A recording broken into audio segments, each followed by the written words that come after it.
즉 선후 관계가 선진국에서 신흥국으로 이어지는 방향이라는 것을.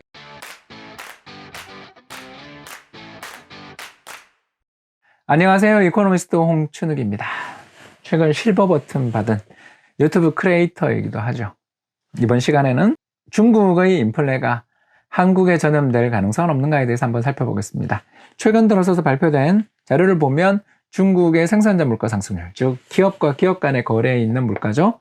이게 무려 4.4%나 상승을 하면서 인플레이션의 가능성을 높이는 거 아니냐, 이런 질문들을 많이 받습니다. 특히 중국이 세계의 공장이라는 점을 감안해 본다면 중국에서 발생한 인플레가 세계 전체로 확산될 가능성은 없느냐, 이런 질문을 주시는데 일단 팩트 체크해 보겠습니다. 다음 그림은 우리나라의 생산자 물가와 중국의 생산자 물가를 살펴보는데 중국의 생산자 물가가 선행한다라는 증거를 찾기가 어렵습니다. 파란 선으로 표시가 되어 있는 중국의 생산자 물가 상승률과 빨간 선으로 표시되어 있는 한국의 생산자 물가 상승률을 살펴보면 둘이 비슷하게 움직이거나 어떨 때는 종종 한국 물가가 더 먼저 움직이는 것 같기도 합니다. 한마디로 말씀드려서 중국에서 인플레이션이 발생하면 세계 전체로 확산된다는 주장을 수용하기에는 뭔가 데이터가 찝찝합니다. 한 발 더 나가볼까요? 다음으로 볼 그림은 미국의 수입 물가, 다른 세계 각국으로부터 수입하는 제품의 물가와 중국의 생산자 물가를 비교한 것인데 이건 확연합니다. 빨간 선으로 표시되어 있는 미국의 수입 물가가 중국의 생산자 물가보다 더 먼저 움직입니다. 왜 이런 일이 벌어질까요? 미국이 바로 세계에서 가장 큰 시장이기 때문입니다. 치열한 경쟁이 벌어지고 있고 전 세계 수백 개의 나라들이 미국이라는 거대 시장에서 자기 물건 팔기 위해서 노력 중인데 미국 물가가 오른다, 미국으로 향하는 물가가 오른다는 것은 경기가 좋아졌다는 뜻이고,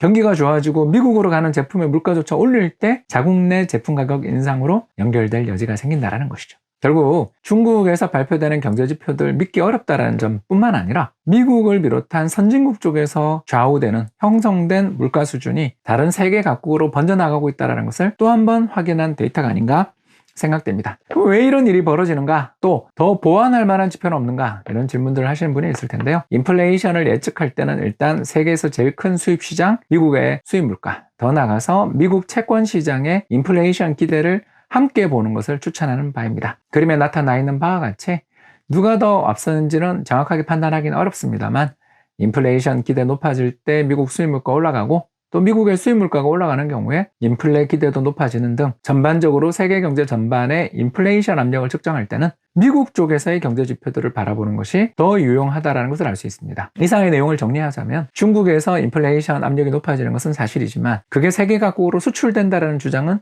수용하기 어렵다. 오히려 중국발 인플레보다는 미국이란 거대 수입 시장에서도 제품 가격이 인상될 정도로 전반적인 세계 경제의 여건 또는 즉 선후 관계가 선진국에서 신흥국으로 이어지는 방향이라는 것을 잊지 말아야 될 것 같습니다. 지금까지 경청해 주셔서 대단히 감사합니다.